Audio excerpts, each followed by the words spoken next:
Today's telescopes study the sky across the electromagnetic spectrum. Each part of the spectrum tells us different things about the universe, giving us more pieces of the cosmic jigsaw puzzle. The most powerful telescopes on the ground and in space have joined forces over the last decade in a unique observing campaign known as GOODS, which reaches across the spectrum and deep back into cosmic time.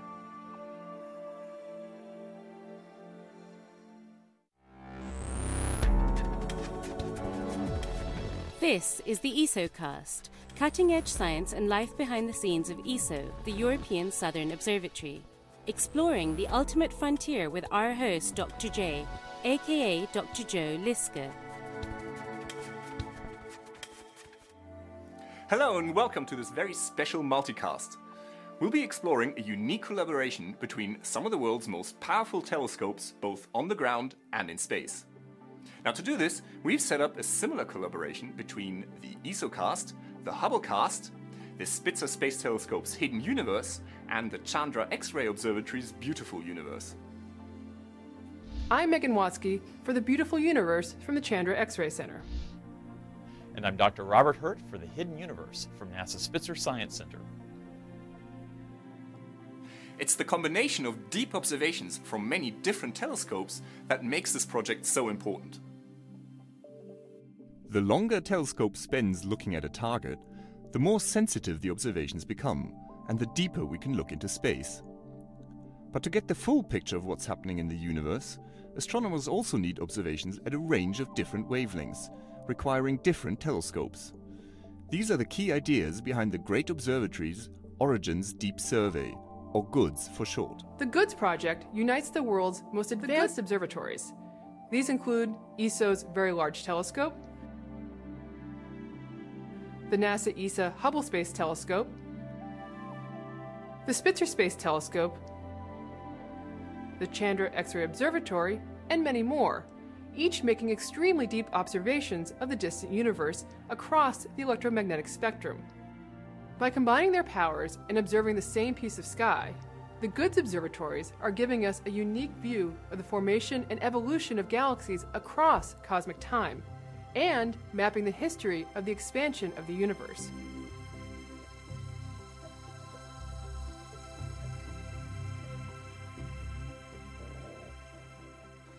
Now, this is not the first time that telescopes have been used to give us extremely deep views of the cosmos. For example, the Hubble Deep Field is a very deep image of a small region of sky in the northern constellation of Ursa Major. This revealed thousands of distant galaxies, despite the fact that the whole field is actually only a tiny speck of sky, about the size of a grain of sand held at arm's length. Now, with GOODS, many different observatories have brought their powers to bear on two larger targets, one centered on the original Hubble Deep Field in the northern sky, and one centered on a different deep target, the Chandra Deep Field South in the southern sky. The main GOODS fields are each 30 times larger than the Hubble Deep Field, and additional observations cover an area the size of the full moon.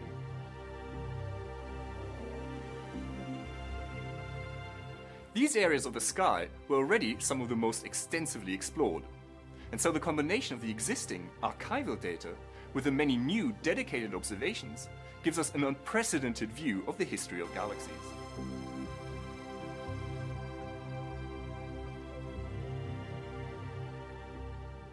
At ESO's Very Large Telescope on Serra Paranal, the 8.2-meter diameter giants were used for a total of almost 100 nights of dedicated observations.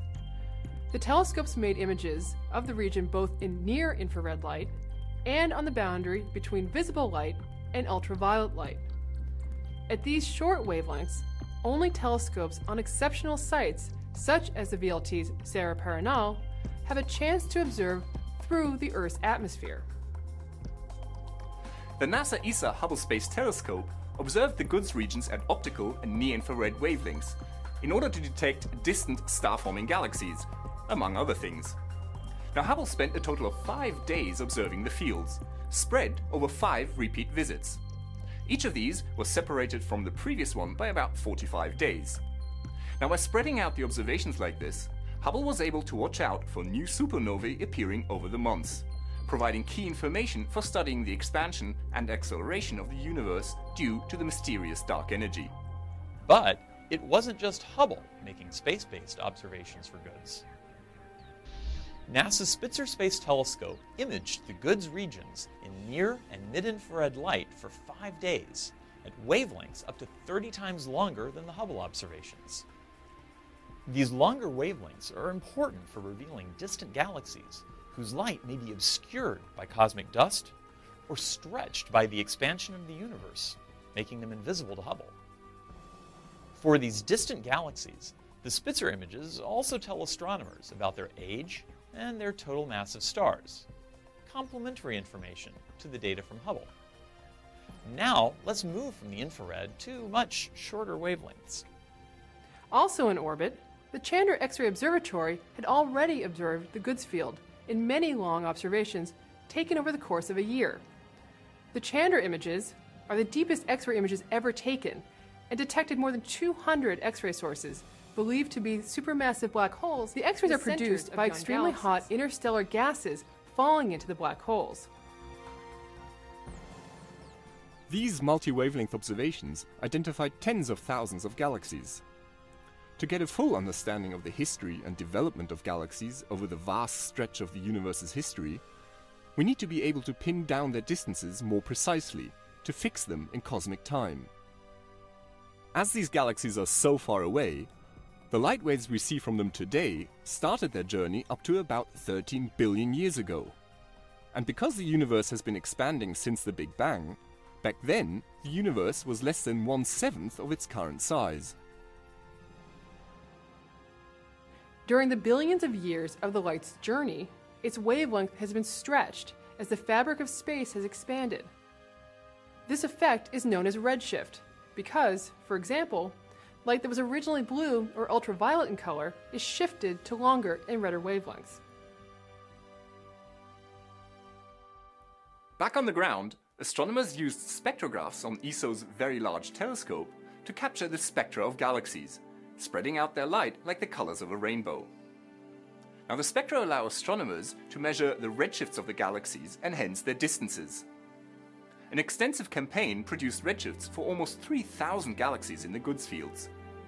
Now, with this knowledge, we can place the galaxies at their distances along a vast cone of space, stretching out from our own vantage point like a searchlight beam into the cosmos.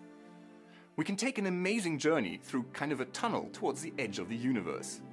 In some places, the galaxies cluster together, forming structures which are up to tens of millions of light years in scale. Thanks to GOODS and other surveys of the same region, these areas of the sky are uniquely well studied, with high-resolution, deep observations across a wide wavelength range. Plus, there's more to come.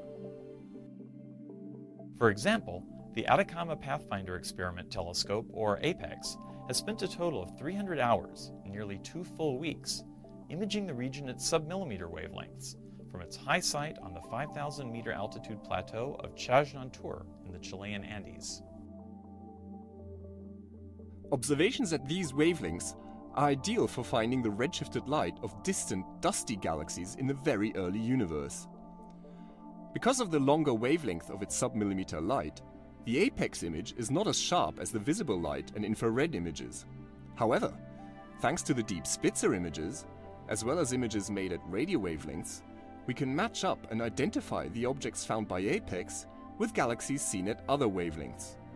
The submillimeter light glow reveals that hundreds of stars are being formed per year in these galaxies. In the next couple of years, ALMA, the Atacama Large Millimeter Submillimeter Array, currently under construction on the same plateau as APEX, will begin its first science observations. Also observing at submillimeter wavelengths, it will have much greater sensitivity than APEX, and resolution even better than Hubble.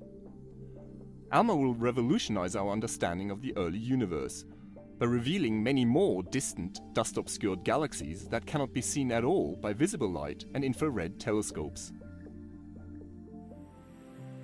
These projects are an excellent example of how great observatories are joining together across the electromagnetic spectrum to give us a more complete view of galaxies over the history of the universe.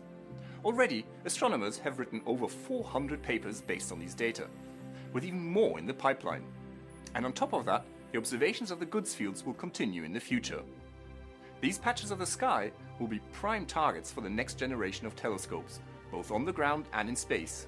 And astronomers around the world will use these data to learn new things about the universe for many years to come. Saying goodbye to our friends at the other observatories, this is Dr. J, signing off for the ESOcast. Dr. Robert Hurt signing off for the Hidden Universe and the Spitzer Science Center, reminding you there's a hidden universe just waiting to be discovered. And this is Megan Watsky, signing off for the Chandra X-ray Observatory and the beautiful universe. Join me again next time for another cosmic adventure, which I'm sure will surprise us beyond our wildest imagination.